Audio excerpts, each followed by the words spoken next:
Hello, ladies and gentlemen. Welcome to the Esteemed FaceTime with Leaders, an initiative by World Development Corporation.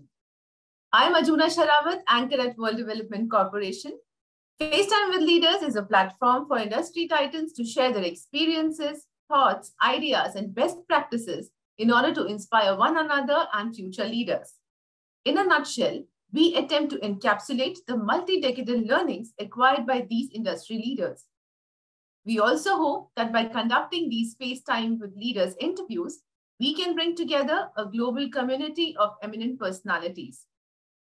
Great learnings from great leaders undoubtedly assist everyone by identifying, nurturing, and using the trade secrets that are proven success formulae for many. And this is what we aim to achieve with these sessions that are a gathering of leaders and a knowledge-sharing community. We have one such highly acclaimed name on FaceTime with Leaders with us today, Naren Raparthi. Being driven with curiosity since childhood, each and every step he has taken in his career journey has been strategic and worth every while. As a result, his lifelong learnings have come to a fruition in the form of 2 startups. His entrepreneurial excellence can be seen in the way he came about establishing the firms, that is, by bootstrapping them and taking them to indubitable market standings. Having begun his career journey in 2012 with Bank of America as a senior technical associate, he went to co-found Raasta Studios, a storytelling company with his college buddies, and 7 years later, he founded Xello Ventures with an aspiration to become a venture builder in the next 5 years, but started off with coaching, consulting, and mentoring for founders of various organizations. Welcome, Naren, to FaceTime with Leaders. Thank you, Ajuna. Thank you very much for that introduction. Such a pleasure to have you here and very excited. Looking forward to a very invigorating conversation with you. Same here. So, Naren, multiple skills like human resource, finance, compliance, project management, finance operation, business operation, and strategy, team building abilities, and so on, come with decades of experience. How did you manage to become so cross-functional with less than a decade of work experience? I mean, good question, but I think it was purely, as I mentioned, I think even in the introduction, you mentioned it right with respect to curiosity and taking on challenges. I think this was the major thing as to why I was actually putting my head into multiple departments. Of course, my early corporate experience of the initial 2 years has definitely given me some knowledge about how different functions of the organization work together. But it was purely my curiosity that went in that I had to go in deeper into each of the functional area of the organization, maybe sales, marketing, BD, anything that, including even finance, HR, as well as the core functions. I think the main thing for me was to learn about how each of it is done, because each function brings a lot of different kinds of strengths to the organization. And each has a different set of abilities as a team member that somebody should bring onto the table. I think my curiosity led to understanding these roles a bit more in detail, and also understanding me as a person, where I actually fit in and where my strengths are in these cross-functional areas, right? A lot of things that form an organization or a team together. I think that particular initial first 5 years was more spending about getting a hang of, getting understanding of each, how an accounts person, how a finance should behave, versus what is the type of the decision making that these guys get into, versus how a HR should see the business, what is the perspective that they should look at, versus a core creative or a core, when I say creative, a core technical delivery perspective. There is something that they have to bring onto the system. So these particular things, like for me, was a learning, and eventually I understood where I fit along in this.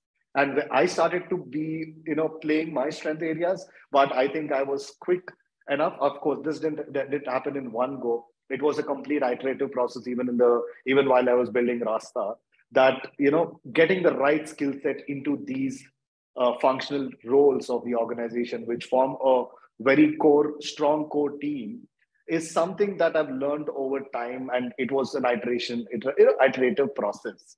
So this was a journey, I would say. It was just that curiosity led me to think through all of this and understanding and all of his different versus day-to-day delivery of these, right? So I was more about understanding each and everything first before I even accept somebody to come and deliver that piece for me. I think that mindset to kind of be knowing everything, but maybe being in, knowing everything was something that was on. I'm very greedy for knowledge. It goes like that for me. So on that note, it was just that part of me that led me to learn a lot from this, and then see how you can apply in the day-to-day business challenges that we face. And it was purely that. Could you also let our viewers know about your journey from a senior technical associate to entrepreneur? I mean, again, it was pretty simple. I love challenges. I think for me, it was more about giving a challenge was something that I'd like to take on. I was very active in sports all my childhood, and like an easy game is an easy game always, and a tough game is something that you've always learned something, or it really hit you hard somewhere that you really made a bad or there was a bad outcome that day. I mean, these are the challenges that I generally take on in life, and I love challenges. I would say my corporate job was a bit too much of maybe boring in terms of just doing what was told versus, okay, trying on, because even before I joined hands with my friends at Raasta, I was also doing a freelance venture, trying my hands on and trying to see if I can really take up the business challenges too. Right, this is a different sector altogether versus what I was doing right from my childhood. Because even during my college, I really put myself into positions where I could take on a bit more responsibility, like something like leading a students chapter, being a part of the organizing team of my cultural fest or the tech fest, where I could get a hang of money, people, and understanding how you can actually make the best out and create a value with money and people together. Right? I think that was one important thing for me. I jumped in with that thought. The freelance venture, I made some money, got excited, did more, lost all of it, again started again, then did once more. Second iteration, I realized that I'm going to do it again and lose it again. But the third time, I think it was Rasta friends. I think then I found my partners. Like I found a core team that I could be a part of. I was, we helping each other, and we're going for professional help, professional mentorship, understanding and being, humble with the teachers who have already done this in life, and learning from them is something that really helped me to kind of validate a lot of my thoughts. And that was just the journey for me. It was purely, again, I would come back to curiosity as well as wanting to solve challenges. Any type of challenge throw at me, I'll try to pick it up and see how best I can move around. I think that was purely the backbone of whatever has happened, right? I mean, the whole journey, even till today, I sit and just solve either business problems or people problems or any other problems that is there. I love to do that, and I do it with ease these days because I think it's just practice over and over and years. I think that's what has led me here. It's simple. It's this for me. Wow, that's again so inspiring. Like, just so you have such a great experience now in problem solving, all kinds. All Wonderful. kinds, yes. Yeah. Wonderful. Thank you. So we would surely like to know, what is your success mantra? Success mantra, what I've realized, I think I'll just maybe share a small anecdote or a story from my life itself, which my dad keeps saying about, Naren, you're a person, you're always giving up at the end, the tail ender. Because even in it's more like this, right? Like I play a lot of basketball. And let us say you play basketball, and I don't know if you understand, there are 4 quarters in the game. By the end of the third quarter, you realize that you're already lost, right? And there is still the fourth quarter that you can actually put your efforts as a team and still win over the game. But you realize that, okay, you're already kicked a bit by the opponents, that you don't want to really put in efforts. You're already dejected or devastated by the performance, and that you just give up the last quarter, last part of the game, and drop it out. This was the same thing that was leading even in my academics. My dad one day came back to me with a report card and saying, see, all your last exams go for a toss because you start celebrating from your last but one exam. Right? It's just giving up because exams are over. I mean, what I'm trying to tell here, that giving up was something that was easy for me in life. But I realized when I started business and my freelance ventures, I was giving up on people and even the initial clients too. I was not persistent at them.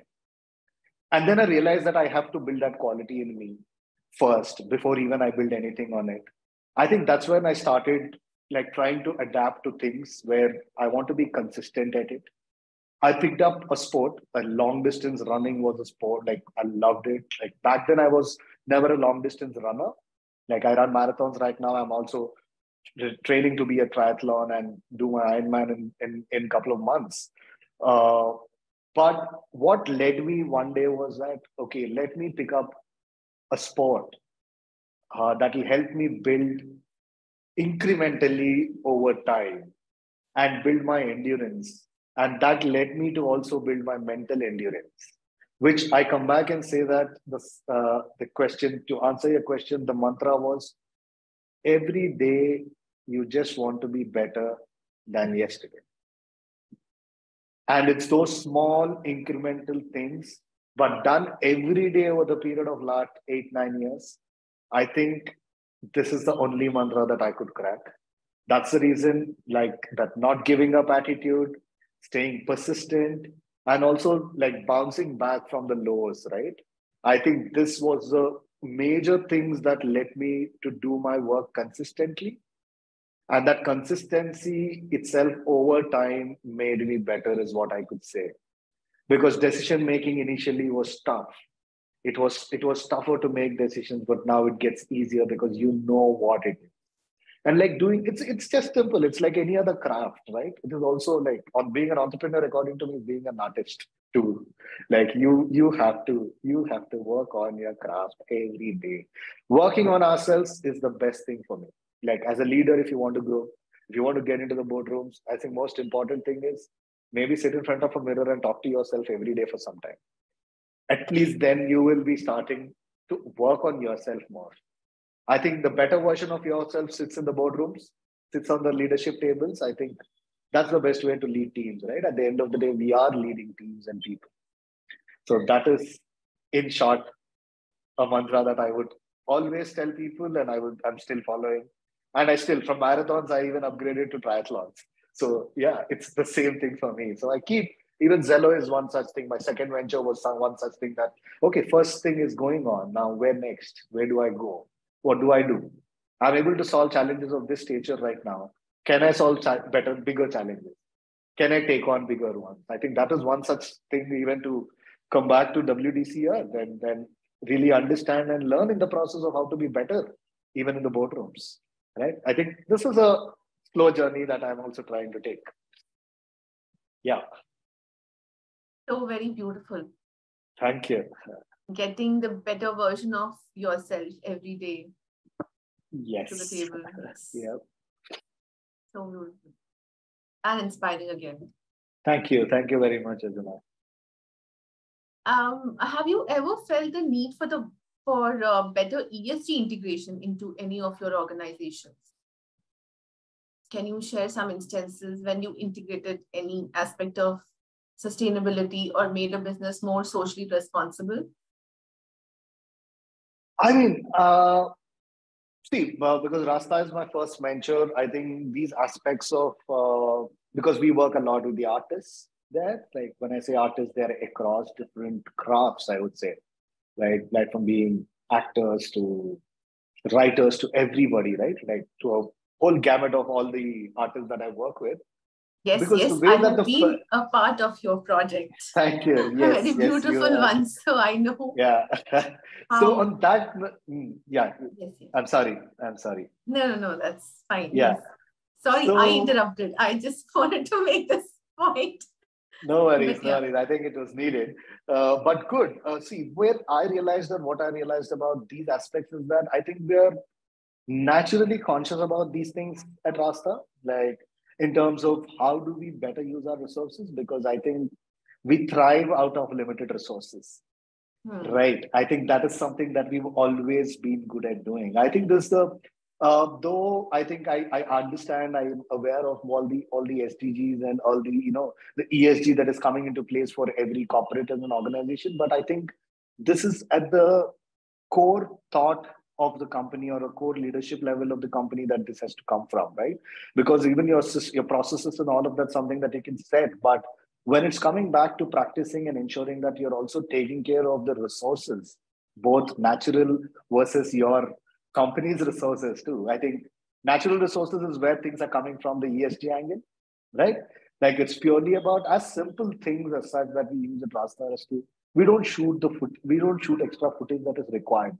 I understand there is a lot of safety in shooting a lot of more shots, but actually that leads to a lot of consuming carbon footprint, like in terms of the storage, in terms of the cloud that we use, in terms of the renderings that we put. Oh, it's going to be a huge thing. So it's very conscious of us. That is also one of the reasons of high turnaround times with us, is that we shoot what we want rather than they shoot everything under the sky and come and just do edit, right? I mean, these small little aspects we have been very conscious about it, about how do we use even plastic, about how do we minimize the production, not in terms of the value of an output, but in terms of the resources utilized to create an output.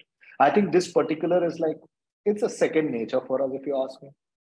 And that has been the reason for our sustainability, even in the market, right? Because it was always like, I mean, in where we started in Hyderabad, like now we are across multiple locations. But where we started here, I think we had a dearth of everything when we started, like especially because we were starting in the creative field, right? The creative ecosystem was itself not there, versus a lot of other things that are there with respect to, whatever are there, the ESG, SDGs. A lot of things are there, like, okay, we are conscious, definitely.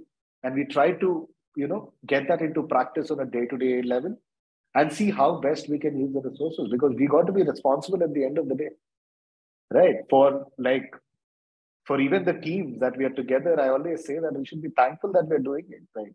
It's also the nature that is allowing us to do here. I think it's all our important thing that we protect, right? I think that's something we as an organization itself are very conscious. And there are a lot of instances that I would say that, these particular, and they're all like case to case basis, because depending on the projects, we tend to take those actions. But it is more to do with the ideology that is required. I think the team has it well. So yeah, that's about this piece from me. Yes. Even I have experienced this by being a part of your project. So thank you. Absolutely. And about technology, how indispensable are businesses from technology? And how do you foresee the corporate world with the advent of IoT, AI, ML, blockchain, Web 3.0, etc.? I mean, all these, if you ask me, Arjuna, I think all the tools, all the technology that is coming up and all of that, according to me, it's not taking away jobs. I think it's adding more value to our jobs in the way that all of these technologies are really helping us to take better decisions, right? And it's also helping us to analyze a lot of things that is maybe humanly impossible to analyze because of the quantum of data that is available. And it's basically we should ideally use the tools to repurpose the particular data for our own benefit. I use a lot of AI, and we use a lot of AI ML already with respect to even in our storytelling approaches, right? I think that is something that we are very much we are adapting to it, and I don't see it as a threat anymore. Rather, it's a boon to our generation. Of course, the negative effects of it exist for everything. I think they do exist. It's all about us as business leaders to adapt those for good and ensure that the negative aspects of these particular technologies are really not, it is not affecting the humanity as a whole. I think that is something as a business leaders we should be very conscious of. And I'm very much conscious about that as somebody who's running companies here. So that is something that we are very conscious, and we'd like to use these tools for the better of our outputs. I would just keep it very simple like that. Because at the end of the day, these are going to help us immensely in a lot of ways. So that's about it with all the emerging technologies that are coming our way. Yeah, so very true. Yeah. So, and since you are now a corporate governance expert, what values do you bring to the table? I mean, this, of course, like I think the values remain the same. I think I've been carrying the same thing with right from the day one, because I think these come from the lessons always from parents. Both of them were always, they've been. I think I've been leading a life like that, value-based life since like almost a decade. I would say when I started realizing right after my graduation. But I would say transparency and trust is something that is heavily needed in the boardroom or in the corporate governance area that I'd really like to, come in with. And of course, collaboration is always the key, because now the expertise of people is going to be very dependent. And in a boardroom, I think we are a combination and we complement each other, right? Or any leadership team, it is always formed like that, because one leadership strengths have to complement the other leadership strengths. And I would see the top three that I would say is trust, transparency, and the right collaboration. And when I say collaboration, the meaning and an outcome of collaboration is actually the essence of it is something that is really great. It's tough to achieve the best of collaboration, but I think when you really get into that highest form of collaboration with the leaders at the top, I think that's going to be immense. I mean, as an outcome, right? Because we share our strengths with each other. We also understand our weaknesses so that we also, support for each other. A lot of things like that. It's also more about that. Like, get your strengths to play, share your vulnerabilities across, should be able to share your vulnerabilities across the boardroom and the teams so that what sort of support to expect as a team. And we are a team, right? Wherever we are never an individual. We are a team. We either win together as a team or fail together as a team. This is something that I strongly believe in, right? So it's very important for us to also be bringing these values onto the table. Otherwise, it's really tough to, stitch a bunch of leaders together. And I am good at stitching all of this together. That's what I've been doing so far. So I am eager to get this out onto the board tables and lead it for the betterment. And I want to start very young right now so that I also give a lot of time, and I can be doing better maybe for the next 15, 20 years of active life, active professional career from my side. Yeah. Wow, so beautifully put. So beautifully put. It's so touching, actually. Thank you. Thank you. If in our language, I'm so moved. I'm glad. Yeah, I mean, I'm sure it will be a great journey for you. Thank you. Yes.